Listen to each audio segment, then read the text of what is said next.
Hi. It's been a while, and I've been mulling over something in my mind for the past month and a half. A couple of sessions ago, I played online on Twitch on Ralden Ash's channel, Conan, and I have three other players who are part of that game, and we are having a great time. And two sessions ago, we were in a situation where we were interrogating someone, and I am a kind of priest assassin who has a bad time with anybody who's an oppressor. And this individual who was being interrogated by other characters,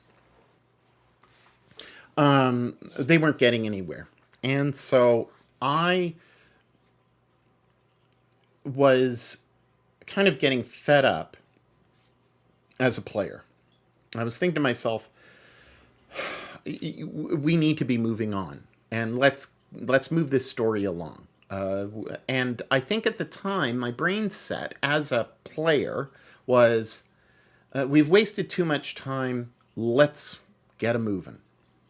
And I justified my action that I was about to take in my mind that, well, my character would do this because A, the person who's being interrogated is an ass and is evil, and we're getting nowhere. So I ask a question as a character. I didn't get an answer, and I slit his throat and assassinated him. And because he was a held prisoner, he died. There was no rolling to see if I missed or anything. Ralden Ash, the narrator, allowed it to happen. We moved on, and there was a scene a little bit later in, like at nighttime, where two of the characters were motivated by the narrator to discuss my character's actions and whether or not I could be trusted. And so we ended the game, and I had a little exchange with Raldenash that was very inconsequential, other than it made me think about the fact that not only had I taken away agency away from the players, my fellow players, but I had taken away agency from the narrator. And I think when we're discussing agency, we don't often think about the consequence toward the narrator and their inability to move the story along if we play this justification of, well, my character would do it this way. And I know that there's a lot of people who understand that my character would do it that way is a sad excuse. And I should have known better. But in the moment of enthusiasm, or in this case, the moment of an emotional response to what I thought was a dead scene, that wasn't my call. It was the narrator's call. And so I brought the scene to conclusion. I closed the door to possibilities. And so when we speak about agency, we're talking about taking away options from everyone else, and not just moving the story along in a slightly different manner, which is fine. And the narrator should be able to provide options where the characters feel that they have that agency, but that there's a concluding kind of scene. So usually we have in scenarios for particular types of games, narration games, combat games, all sorts of games, there's objectives. And whether they are clues or whether they are killing the monster or freeing the prisoners or whatever it is, in most games other than hex crawls that are very wide open, like I never get this right, but like Forbidden Lands over there, we we want to get to that point. A railroading situation is you have no other options. You have to go this way. You do not. I am not going to let you have any options. Okay, so as a narrator, I am not going to let you have options. Is the worst thing that you can do. And not only that, but not creating possibilities. I had shut the door so that there weren't any other possibilities. There weren't any other ways to get information from this individual. The narrator would really have to have done backflips to kind of provide the information that we needed. And so, even though I have 40 plus years of experience playing, I'm still learning, and yet I should know better. And that's why it bothered me so much. Ralden Ash was very kind and I think understanding to a certain point. But it was me. It was my inner turmoil of recognizing something that I had done that I shouldn't have done. And I think I was more conscientious of this because it's an online game. And whether there are 10,000 people watching or whether there's 2 people watching, it's still out there in the public. And so I had to wrestle with that. And I think it was exacerbated by this World Cup situation. So the Women's World Cup was the final was between Spain and England. England was the favorite, and Spain came in and won the game. Rubiales, the head of the Spanish Federation of Football, was part of the dignitary line, and in his enthusiasm and joy at winning the World Cup and the women's achievement, he kissed a player, Jenny Hermosa, on the lips, grabbing her by the head and giving her a kiss on the lips. I don't believe that at the moment he understood at all what he had done. And the outcry that would come out afterwards. I think that in his mind, he was expressing his joy. But that expression came across as not only misogynistic, but as an assault. He had taken away her agency to say no. He did not embrace her by the shoulders and say thank you or kiss her on both cheeks, which is an accepted European way. He kissed her on the lips. And so there's that line that had been crossed because he didn't say, "Can I give you a kiss?"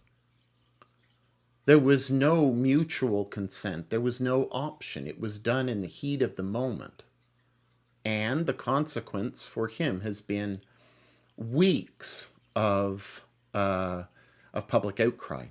Not only has the Me Too movement mobilized within Spain and around the world, and rightly so. The women's team, in what should have been a joyful occasion, has had no true joy because they wouldn't play for their coach because their coach supported Rubiales' kiss as nothing, and that dismissal of it was offensive to the players. Jenny Hermosa has filed a civil suit against Rubiales for sexual assault, and that will be solved in the courts. Because he had done something he should have known better, but he didn't think about the consequence. And the consequence is major. His mother went on a hunger strike, ended up being hospitalized after 3 days. He's been under constant pressure. This has become a global news item for at least the sports. And it's been another way for the world to recognize that you cannot do this to another person. My wife and I were watching Taskmaster New Zealand, and there was a comedian who kissed the co-host. If you don't know Taskmaster, you should look it up. But the co-host on the lips, and had done this a couple of times. And my wife and I were discussing this in terms of this Rubiales Hermosa situation, and we were appalled by it because it wasn't an act of comedy. It was the same thing. What this has to do with playing the game is that we may not think that we're doing something wrong, but we have to think before our actions as players and as characters in game. The world is a much more sensitive and aware place than it was 40 years ago when I was playing. For some people, that change has been distressing, and to some, they feel that it's unwarranted and exaggerative.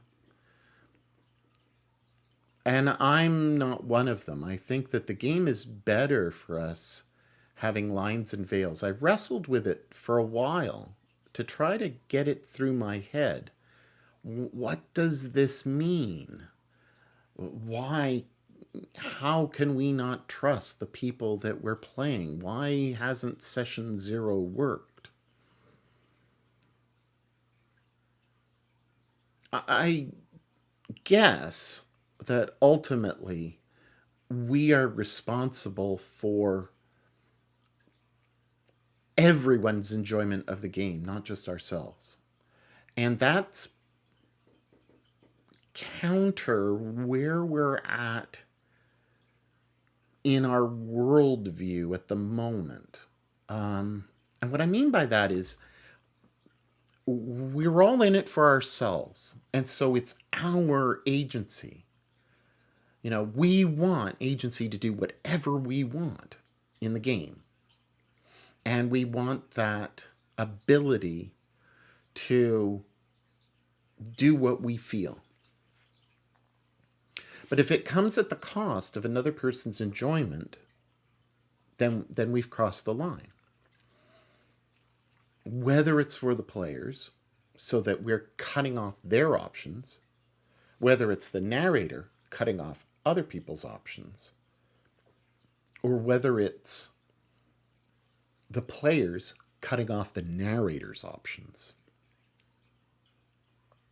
If we're slamming the door shut on anyone in the game, this is bad, because it's not all about us as individuals. This is a group game. When I'm playing with the after school program, one of the things that I often say to the teachers and to the principal and to those who are supporting me is that one of the lessons that is being learned is this is a joint endeavor where there are no phones and everyone's speaking to one another, that they're learning dialogue. They're also learning dialogue with an adult. And so they don't have most of the time this type of opportunity of expression of play with an adult. And trust me, it's very supervised and glass windows and all, it's all covered. But it's that dialogue and that respect for each other's voice that's so very important. They learn very quickly that the spotlight needs to shine on everyone, even on the narrator. And I know that that in some circles is taboo. But no, the narrator should shine as well. The narrator shouldn't make the game about themselves. They shouldn't play a character that they are deeply invested in or anything like that. But they should be able to shine in that they are allowing you, the players, to shine so that everyone is getting an enjoyment. I think that a lot of people don't want to GM or DM or narrate because they're afraid not only of messing up, but that they won't enjoy it. There should be lots of enjoyment of being a narrator. I find it to be absolutely fantastic. I love being a player, but I think I love being a GM more, to be perfectly honest. There's something joyful about seeing other people being able to construct a story that breathes. Now, one of the reasons why this came up today, and I'm just looking at the time, is because of this statement. I'm hopefully going to be doing a review very soon of Household by Two Little Mice game studios, and they have a game called Outgunned. I think that that's their latest product, and Household, which is just coming to backers now. I think that it's being released to the public on the 15th, something like that. And Rico was responding to somebody asking about moves and asking about extra actions um, and and somebody responded that that it's very similar. Household and Outgunned use very similar rule sets. And if you're unfamiliar with it, basically it's like a Year Zero engine game, except for instead of sixes being successes, you're looking for pairs. So it doesn't matter what the pair is. It could be a pair of ones, it could be a pair of sixes or fives, or it could be three of a kind, like three fours. And three fours equal so three fours. So three fours would equal three pairs. So say two ones, two fives, and two sixes. So if there was opposed roll, a three would be the same. Anyway, it's like Yahtzee. You're looking for a string of pairs.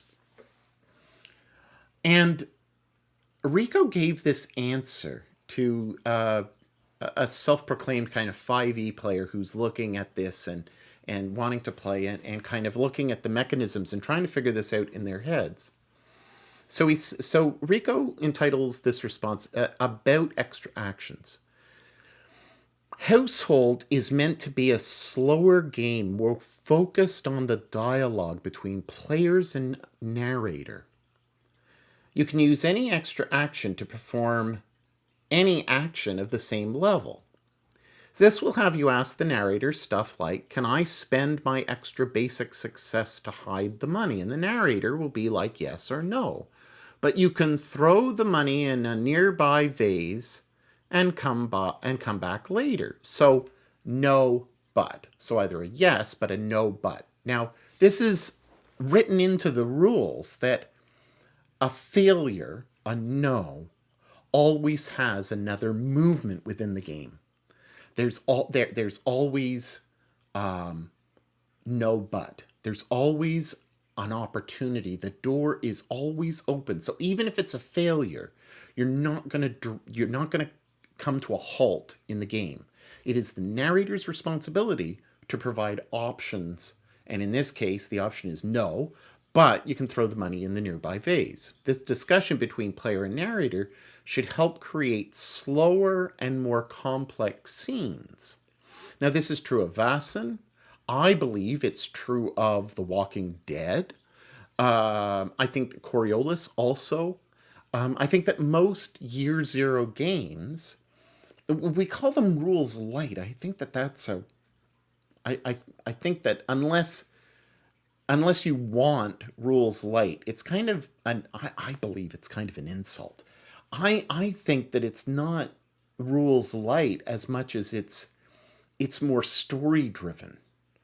I find that I moved away from fifth edition because even though, yes, you can make it story driven, it is a mechanical game, very much a mechanical game. And I've never played Pathfinder because I remember thinking to myself that 3.5E was,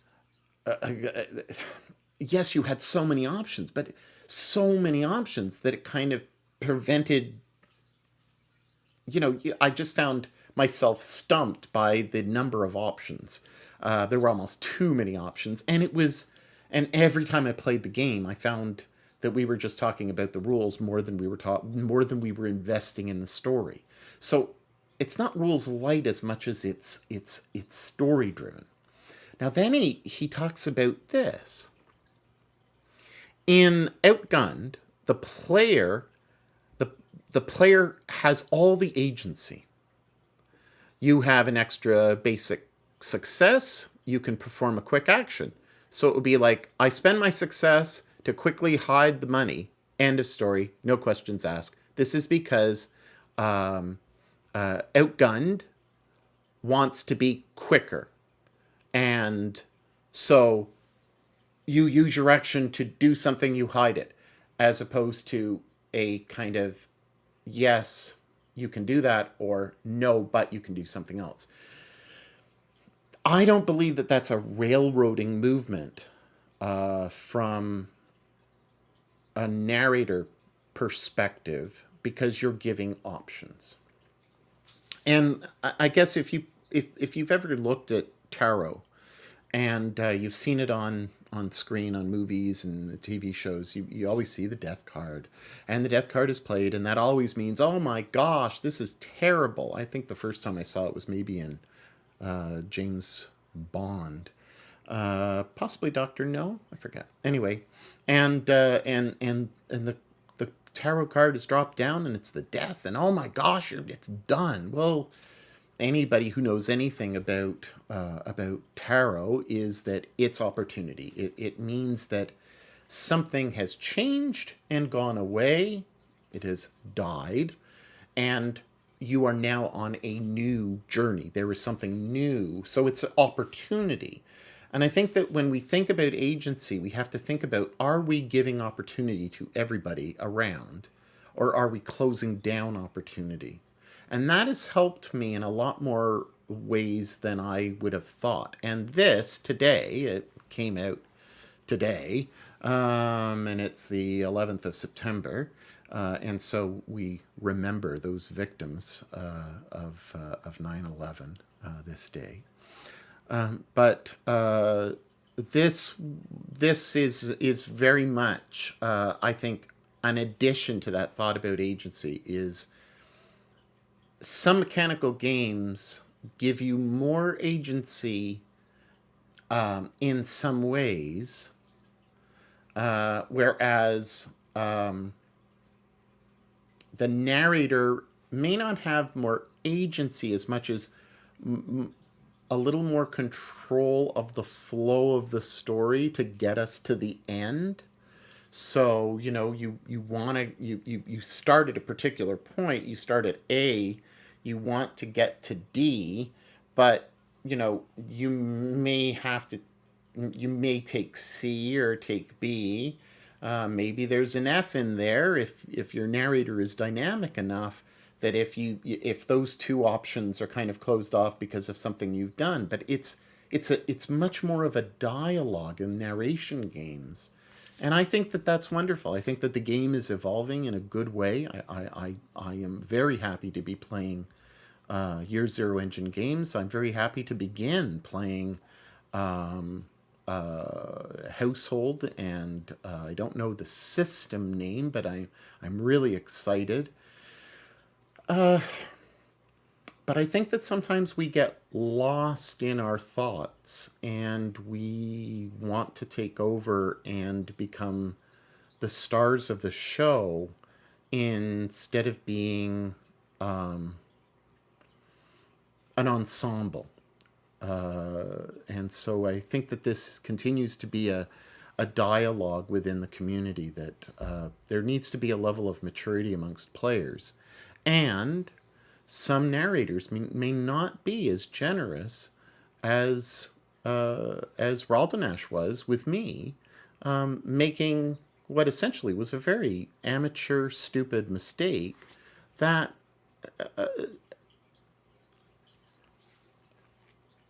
that was dumb. And so I think that there's always opportunities for us as a community to learn from each other, to learn from online play, to learn from our own play, and to constantly evolve in the way that we see storytelling, in the way that we develop our skills as narrators and also as players, and developing skills that allow for yes and, no buts, yes but, no and. There's a lot to be said about the solo movement and the positive nature of group play and what can be gained from looking at solo engines. And so that's it for today. Usually I speak for much longer than a half an hour, but I'm very proud of myself, so good for me. Pat on the back. I am in a different position because it's very dull and dreary outside. I think we're supposed to have thunderstorms, and it looks very dark. So that's why I'm here at my desk and not in the gold chair. So take care. Hopefully next time I'll have a report about Household. Take care. Bye.